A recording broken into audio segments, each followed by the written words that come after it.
Guess who's back? Yes, I am back on my YouTube channel. Hopefully I will post more art stuff and even some swatches. So today we're gonna do these tie-dye nails and let's get started.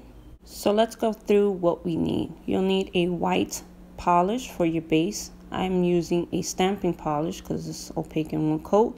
This is Ben White from Bundle Monster. Next, you will need a nice, beautiful, gorgeous neon collection like this one from Savannah Lacquer. This is Dress Me Up 90s. A nice, fine brush. I love this one from Fab Your Nails. It's my favorite. It's a dual end brush and it's exceptional. And last but not least, you'll need a good top coat so that nothing smudges. And let's get started. Now after you painted your white base, now start with little strokes of your polish. I mean, like if you're almost doing like a dry brush, and you're just gonna start, just do little strokes. In tie-dyes, it's just crazy swirls. I mean, it depends what kind of design they do, but we're just gonna do the swirly. This is actually for a birthday for a Bethany. She also has a YouTube channel here, which is great and awesome. So you just go start out with your first swirl. It doesn't have to be perfect. We'll fix it at the end, but just do little dry strokes. I mean, you're not even hardly even touching the brush to your nail. Just like I said, just go dry, like a dry brush. Now go on to your next color. I try to go in rainbow color.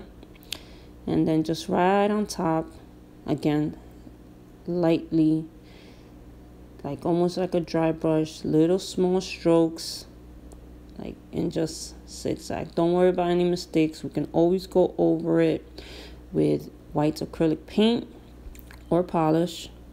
And we're gonna go over it later on anyway to fill in any gaps.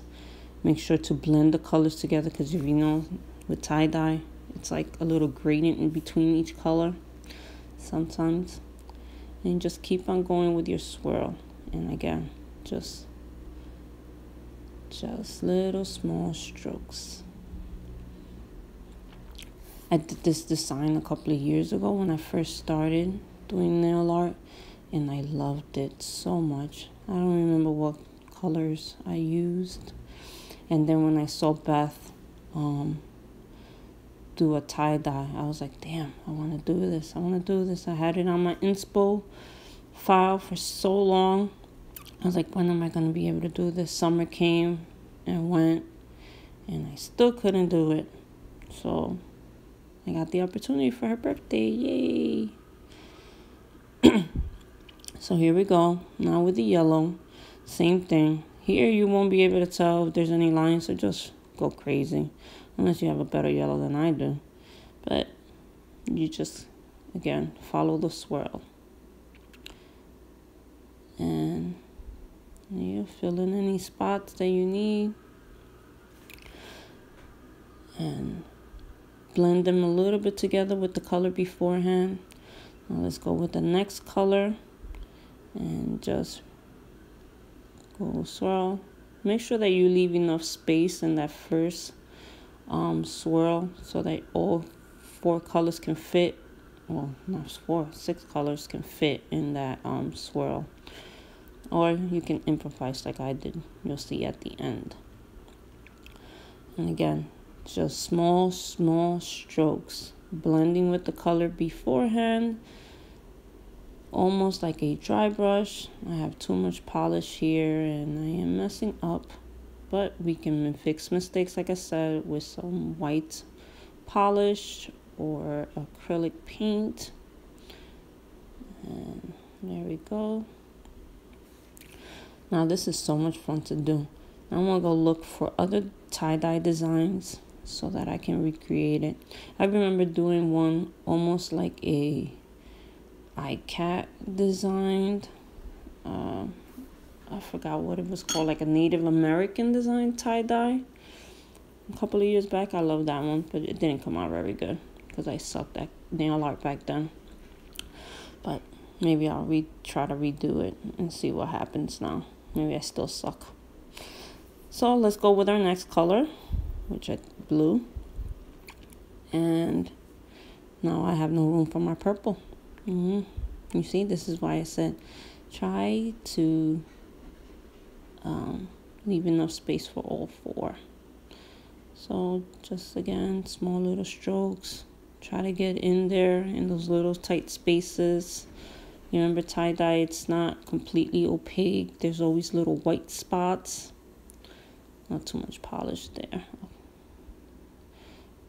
Try to wipe off a lot of the polish off your brush. Or try not to pick up any polish on your brush. Like I said, just do that dry brush kind of method. And go very lightly. That's what's going to help give you that authentic tie-dye look. It's looking pretty good, right? It's still too light. I know it looks dark on the screen, but it's still too light. Now let's take this purple. Now that I don't have no more room, we're just going to have one big swirl going around with the purple. And just fill that in. This is going to be your last polish, so try to go in a little bit darker because we're going to go through each of the colors over again to fill in any gaps. So just try to go in a little dark, make your perfect swirls, fill in any spaces with your colors. Now let's go through each color all over again so that it looks nice and opaque. Blend them into each other so that it gets a little gradient, that bleeding that you get from tie-dye. And just fill it in just exactly like we did before. Light strokes, almost a dry brush method. If you make any mistakes, use some white acrylic paint or white polish. Okay, so we're going to blend the colors in, make that purple swirl more noticeable because I did not leave any room here. I guess if you have longer nails, it'll be easier. Now fill in all the white spots with any missing colors. That's a little too much over there. So now let's go through each color all over again, filling in those spots and gradient them. Now I'm just going to speed this up a little bit and play some music for you. See you in a little bit.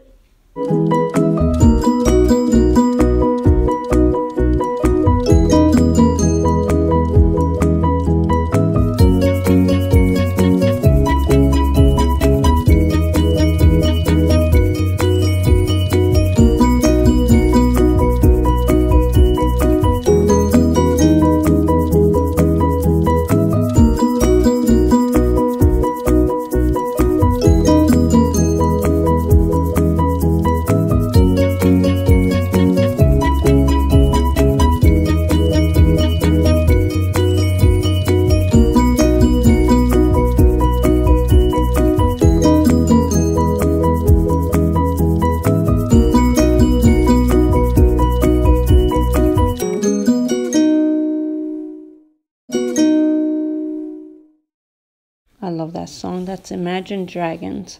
So it looks like we're almost finished. And now it's time to top coat. Now do it while it's still a little wet so that it can form into each other. So it like melts in each other. I don't know what I'm talking about, but something like that. And do it before you clean up because at least the top coat gives it a little protection while you're cleaning up and you don't mess anything up. Now let that dry just a tiny bit. And then start cleaning up with 100% alcohol and a nail brush.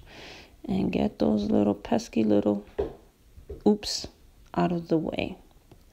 Now I do have some acetone additive added to my acetone so that it doesn't dry up my skin. And I will link that down below as well with all the products I used.